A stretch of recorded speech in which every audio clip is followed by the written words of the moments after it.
In times of change, the learners will inherit the earth, while the learned find themselves beautifully equipped to deal with a world that no longer exists.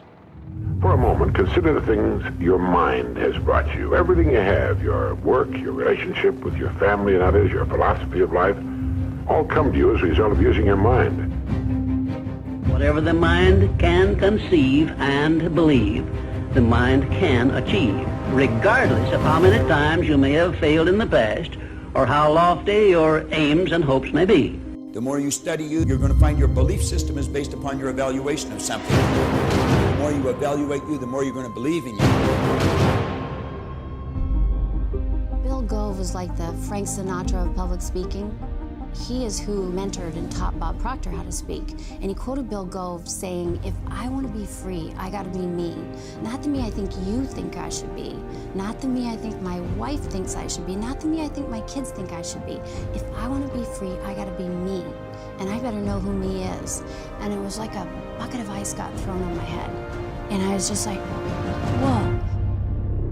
Am I really doing what I really want to do with my life? And then he kept saying, what do you want? What do you really want? And I wrote down in teeny tiny print so nobody would see. And I said, I want to be in the inner circle of this company, and I want to be his closest advisor. What we've got to learn to do as individuals is adapt to the change that's taking place. See, change is inevitable. It's never going to stop.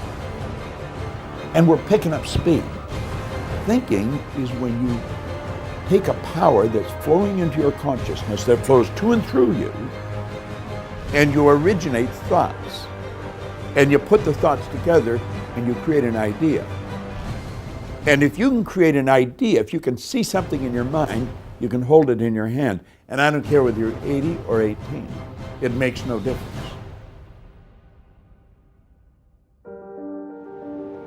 The illiterate of the 21st century are not going to be the people who cannot read and write.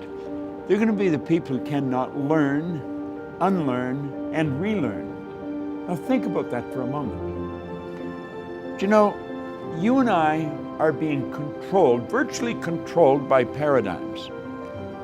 I see a paradigm as being a mental program that has almost exclusive control over our habitual behavior.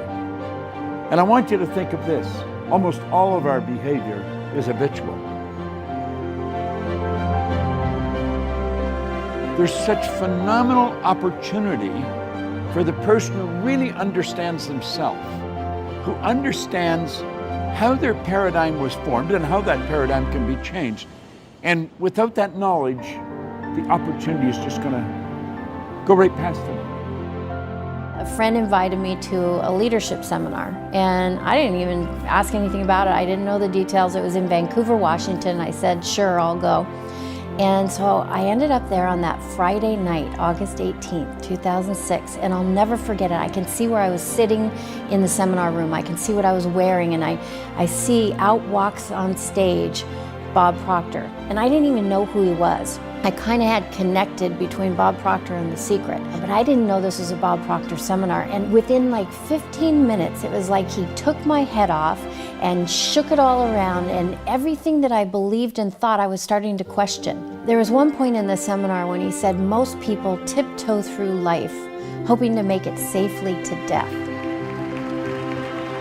I believe if we're really going to enjoy the change that's taking place in the world that we're a part of, we're going to have to start to understand what makes us tick. We're going to have to understand how the paradigm was formed, how the paradigm can be changed, and how it's literally controlling our life. When we do understand that, then we're in control of ourselves. We're living the way we really want to live. We've knocked down all the walls.